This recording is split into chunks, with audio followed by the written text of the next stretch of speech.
Hey,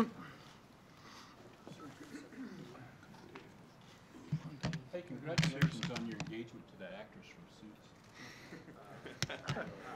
That's how we're going to start this?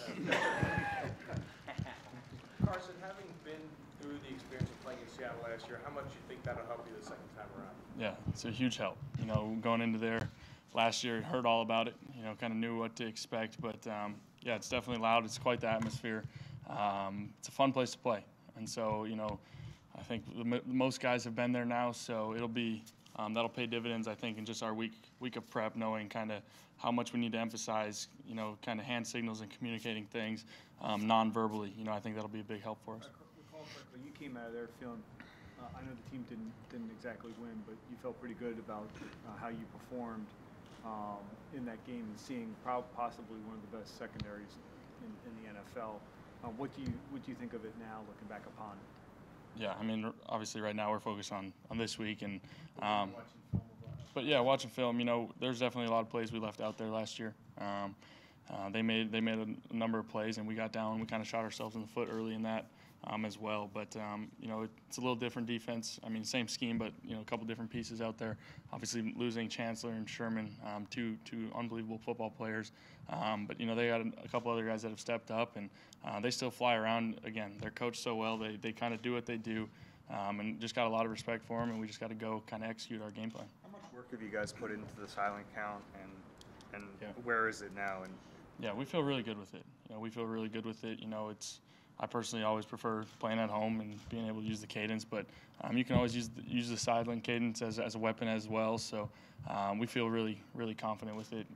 We've used it enough this year with that road stretch early in the year where we feel good about it. Carson, a kid from North Dakota growing up, you're a big sports fan. When you hear LeBron James say that you're his favorite player in the NFL, what does that kind of mean to you? Yeah, it's pretty cool. You know, a ton of respect for a guy like LeBron. I mean, when I was a kid watching him tear up the league when he was a rookie, you know, and yeah, I love watching that guy play. He's unbelievable, quite the talent, one of the most impressive athletes in the world. So it's pretty humbling to hear that stuff. Carson, last week after the game against the Bears, Keem Hicks said about you, he said, you know, the development of you, he called it crazy. What do you view it as when you look at where you are versus where you were? How do you view your development? Yeah, I mean, I think it's just been a progression from last year. That was week 2 last year to where we're at now. Just a natural progression. You know, I think I was just learning a ton last year on the fly. You know, getting those game reps, getting that full season experience was big for me. And then, you know, we've talked about it quite a bit around here, just that whole off season under my belt. You know, getting in the playbook, kind of understanding the ins and outs, when I can change plays, those types of things. So mentally, it's just been, you know, I feel pretty good about the natural progression that it's been. How's the Seahawks defense different, or the way teams approach them different without Sherman and Chancellor out there? Yeah, you know, I mean, they still do the same stuff. They still do what they do. You know, they have good backups that have now kind of contributed and stepped up. But anytime you're missing 2, usually Pro Bowlers like those 2, it changes things a little bit. You know, you can maybe be a little more aggressive at times, but they still have a very sound, very solid defense. And Earl Thomas back there, I mean, he's still back there. He still flies around. He's one of the more impressive guys I've seen on tape. You know, he's all over the field. Ton of respect for him. So he's a guy you always got to know where he's at as well. To follow up on Thomas and free safeties in general, in your film study and your preparation for a defense, how much more time do you find yourself studying what that guy does, because he can affect so much of what the quarterback does? Yeah, I mean, anytime you have a safety like that kind of just has free reign to kind of be all over the field, that's big. You know, that's big to just kind of know where he's at all times. You know, pick up on some tendencies, which there aren't many. You know, there aren't many, because he does kind of fly around. Seems like he's got, you know, no real responsibility. You know, it seems like the coach just kind of tell him to make plays and fly around, and he does a great job of that. So, yeah, you got to just be smart with using your eyes and knowing where he's at all times. You mentioned that they just do what they do, and you know, they obviously play a lot of cover 3. How are they able to be so effective when the scheme maybe seems kind of simple? Yeah, I mean, the thing about the scheme that they run and a number of other defenses run, I mean, it kind of cuts your playbook in half, because, you know, there's not a lot of cover 2, none of those things. So cut your playbook in half, and, you know, they just really focus in on what you do against those teams. So they lock in on route concepts, those types of things, and they just play really fast. You know, they take away even though they're playing a lot of zone coverage, they just match things so fast. And again, you just got to be cognizant of using your eyes and kind of moving guys when you can. But it's impressive that you can tell they're coached really well. As far as the intermediate stuff, their linebackers are really fast, really athletic. How is that going to affect them? Yeah, those 2 linebackers are impressive. Again, it's those are guys that are fast flow.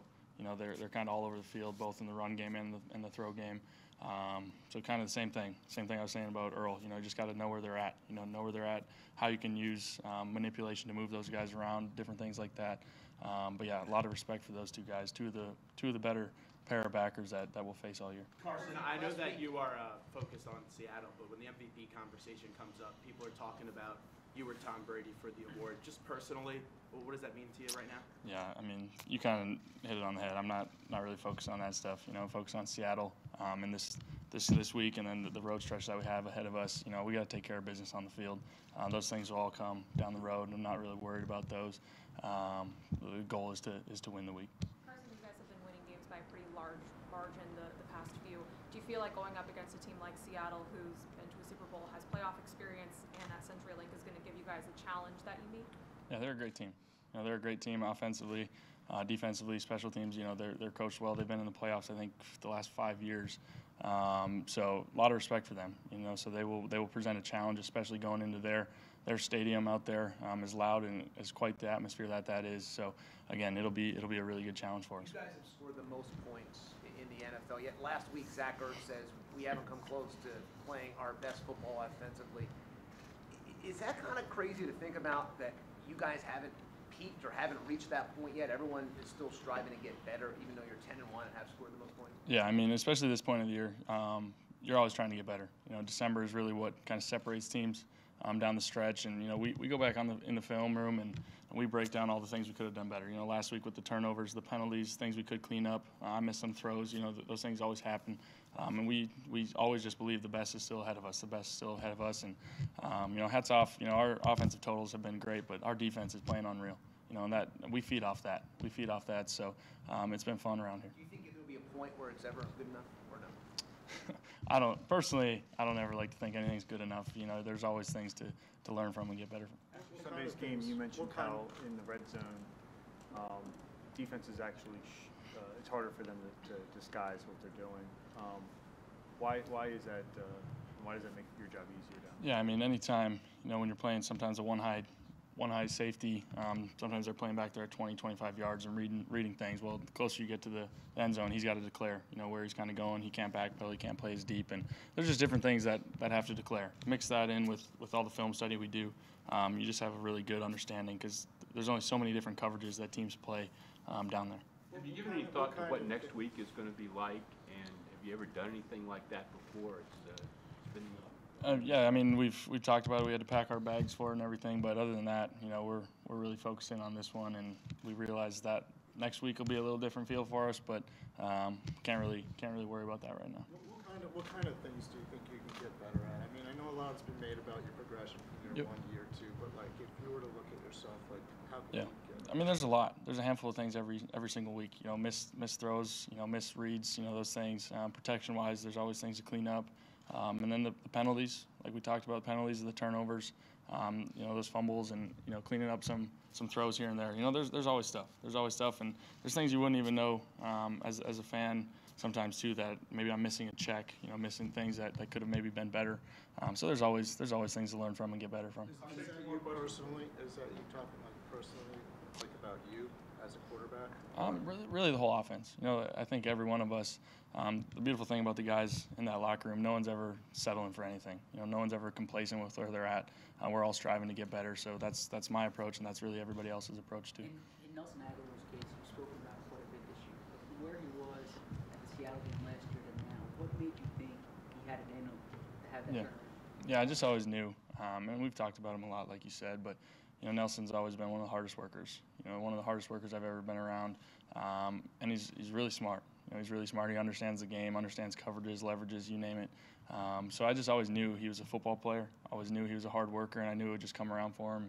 And like I've said all year, I've just been really excited for him, and he's a great asset to this offense. Carson, yesterday in the division, Eli Manning was benched. I'm just wondering, Do you have any relationship with Eli, and what was your reaction when you heard that news? Yeah, I mean, we've spoken, after a couple games and stuff. I don't really personally know him too well. Ton of respect for him as a player, as a quarterback. He's been a great one for years now. He's shown that he can win in big games and everything too. So I know that's got to be tough for him. That's the unfortunate part of this game sometimes is things like that happen. But I wish him the best, and I know he'll be just fine.